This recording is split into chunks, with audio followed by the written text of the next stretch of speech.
আসসালামু আলাইকুম। দর্শক শ্রোতা কেমন আছেন? নিশ্চয়ই অনেক ভালো আছেন। আমিও অনেক ভালো আছি আলহামদুলিল্লাহ। আজকে আমি মাটির নিচের আলো, এই গাছের উপরে যেটা ধরে এটাকে পেস্তা বলা হয়। তো মাটির নিচের আলো যেটা এটাকেও আমরা পেস্তা বলি।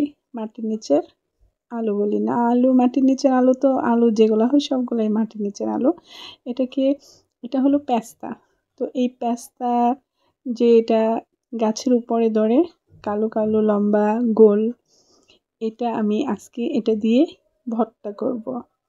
তো এই গাছের উপরের যে পেস্তাটা এটা সবাই খায় না, খেতে জানে না অনেকে, আর অনেকে এটা খায় না, এটা পছন্দ করে না খেতে, কারণ এটা একটু একটু তিতা তিতা লাগে এজন্য। তো আজকে আমি এই পেস্তা দিয়ে ভর্তা করেছি। যেভাবে আমি এই পেস্তার ভর্তা করেছি, তো এই পেস্তা আমি গাছ থেকে পেড়ে প্রথমে ভালো করে ধুয়েছি। ধুয়ে তারপর এটা সিদ্ধ করেছি। সিদ্ধ করে পানি ছেঁকে তারপর একটু ঝরঝরা করেছি। এটা পানিটা শুকানোর পর আমি এটাকে ছিলে ভর্তার জন্য প্রস্তুত করেছি। তারপরে একটা ফ্রাই প্যানে পেঁয়াজ কুচি আর শুকনা মরিচ হালকা করে ভেজেছি।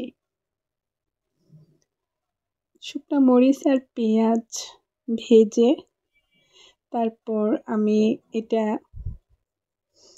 পাটাতে বেটেছি যেভাবে।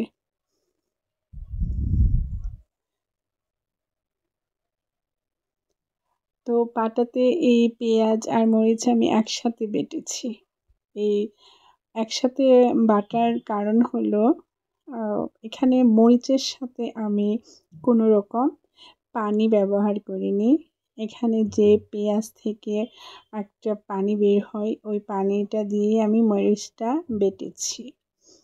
তো আর পেঁয়াজটা মরিচের সাথে আগে বাটার কারণ হলো পেস্তাগুলো অনেক পিচ্ছিল পিচ্ছিল হয়, এটার সাথে পেঁয়াজটা বাটা যায় না।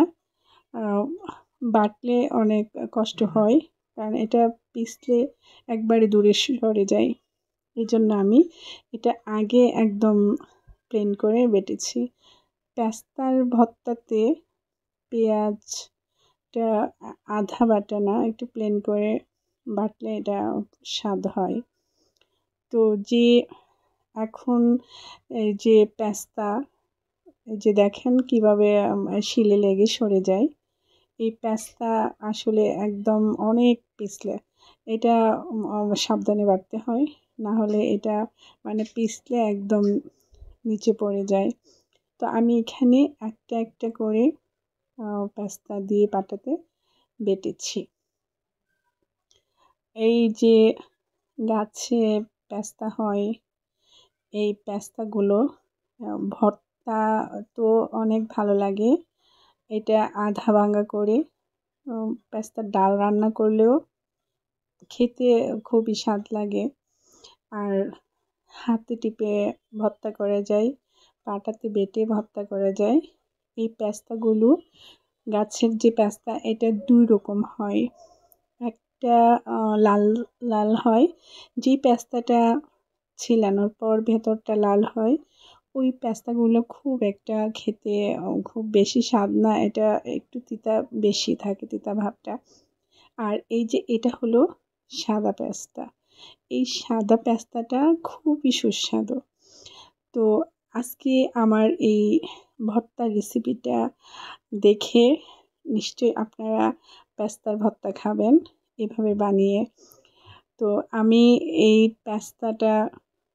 ভর্তাটা করেছি। এই ভর্তার মধ্যে যদি সরিষা দিয়ে বাটা হয় তবু অনেক ভালো লাগে সেটা। আর সরিষার তেলও দেওয়া যায়, কাঁচা সরিষাও এটাতে দেওয়া যায়, কাঁচা সরিষা দিলেও খেতে ভালো লাগে। আমি পেঁয়াজ মরিচ বেটে একদম প্লেন করে বেটে তারপরে আমি পাস্তাটা বেটেছি একদম ম্যাশ করে। তো এটাকে যদি খুব ম্যাশ করে বেটে ভর্তাটা বানানো হয় তাহলে খেতে খুবই ভালো লাগে। তো আমার এই পাস্তার ভর্তা যদি আপনাদের ভালো লাগে আমাকে একটা সাবস্ক্রাইব করে দেবেন আর লাইক দিতে ভুলবেন না। তো আজকে যে পাস্তার ভর্তা করেছি আমি, এই পাস্তা গাছ গুলো গ্রামে হয়। পাস্তাটা গাছের নিচে লাগানো হয়। তো গাছের নিচে লাগালে এই পাস্তাটা অন্য একটা গাছের সাহায্যে ওটা বেড়ে ওঠে লতার মতো। তো অন্য একটা গাছের সাহায্য নিতে হয়, এটাকে অন্য একটা গাছের সাথে এটাকে দিতে হয়, দিলে তারপর উপরে পাস্তা ধরে। আমি এটা আমার ছাদের উপরে লাগিয়েছি ড্রামের মধ্যে। তো এখানে এত বড় বড় পাস্তা হয়নি, ছোট ছোট পাস্তা হয়েছে। আর এটা আমি আমার বাবার বাড়ি থেকে নিয়ে এসেছি গাছ থেকে পেড়ে। তো আমার এই পাস্তার রেসিপিটি অবশ্যই ফলো করেছেন যারা, এভাবে বানিয়ে খাবেন, খুবই স্বাদ পাবেন, একবারে খুবই ভালো লাগবে। আমার পাস্তার ভর্তা আমি একদম প্লেন করে বানিয়ে তারপর সরিষার তেল দিয়ে একদম সুন্দর করে মেখে এটাকে প্রস্তুত করেছি। তো আজকে এই পর্যন্তই। ভালো থাকবেন, সুস্থ থাকবেন, সুন্দর থাকবেন। আল্লাহ হাফেজ।